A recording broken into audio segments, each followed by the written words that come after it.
A very common problem or question I come across is that why is my twin flame cheating on me? And I'm going to bring up 5 main reasons, and I'm also going to tell you what to do.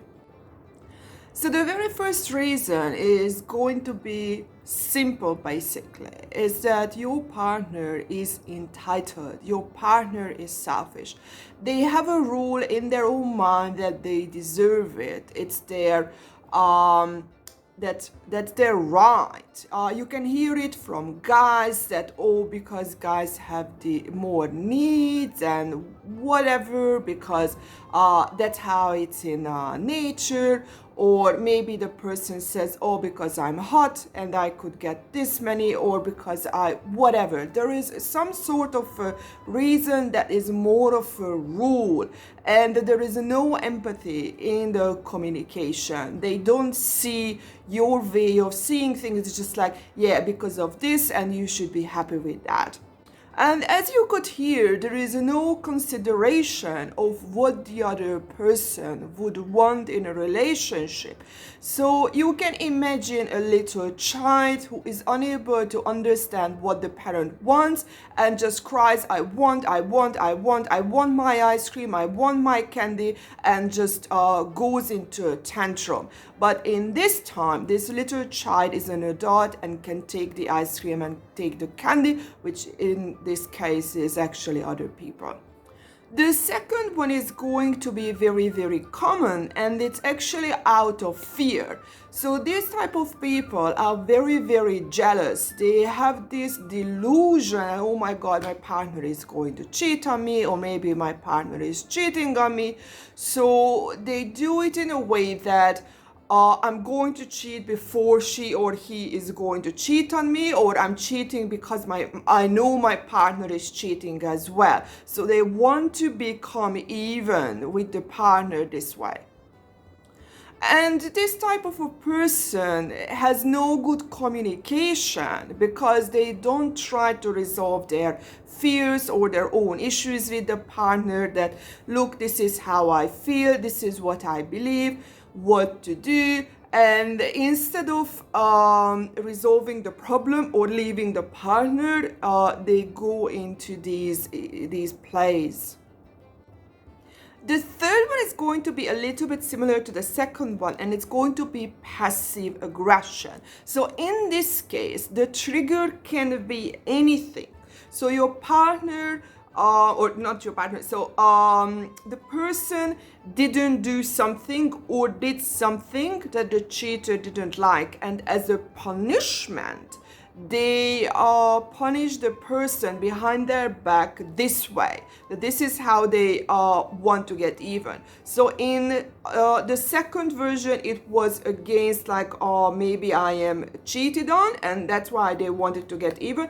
But in the third scenario, it can be anything they didn't like in the relationship. And again, instead of communicating the problem, instead of saying what they didn't like, they wanted to be even this way, that they just, okay, do something that would definitely hurt the partner and they feel good about themselves.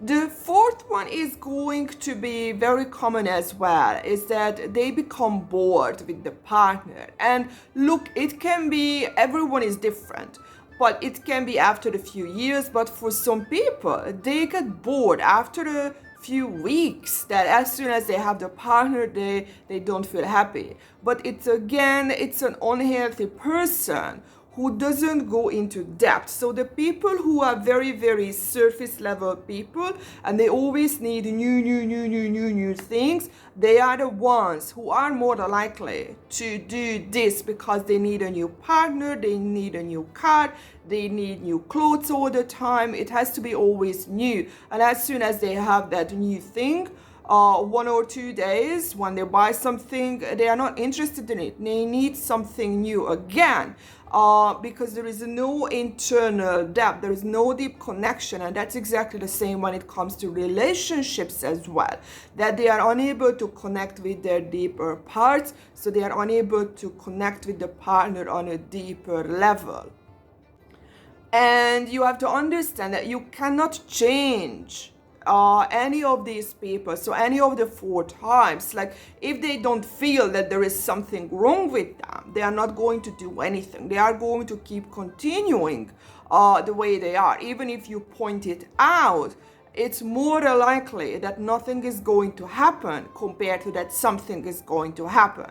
And you can always only change yourself. You cannot change the other person. That is impossible.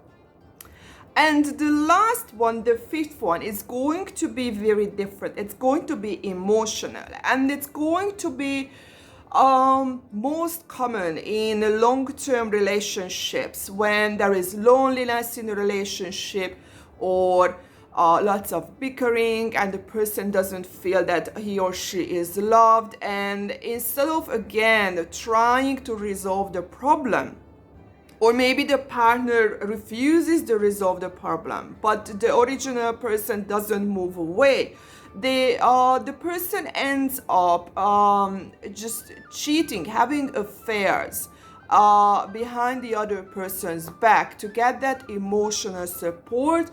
Or maybe for the person, it's not as emotional to get the attention that he or she feels like a very attractive person again, or feels loved, feels wanted, feels needed. And again, this is a problem with the communication in the relationship. And sometimes you can't do anything. You are just not a good match. So the person should leave instead of having an affair. So as you could see, again, the problem here is communication in the relationship, but it's not just at the end when the problem is there, it's continuously from the very beginning. So in order to resolve this, you have to really look into healthy communication. How does a healthy relationship looks like? How does an emotionally mature person looks like, so you can become an emotionally mature person and recognize another emotionally mature person as well, because that is going to help you to stay in the relationship happily, because communication is the biggest indicator if the relationship is going to last or not. This is coming from decades of study from the Gottman Institute that specializes in relationships, and they say that communication, if the communication is good, that relationship has a very, very high chance of long lastivity. I hope this video was helpful for you, and see you in my next video.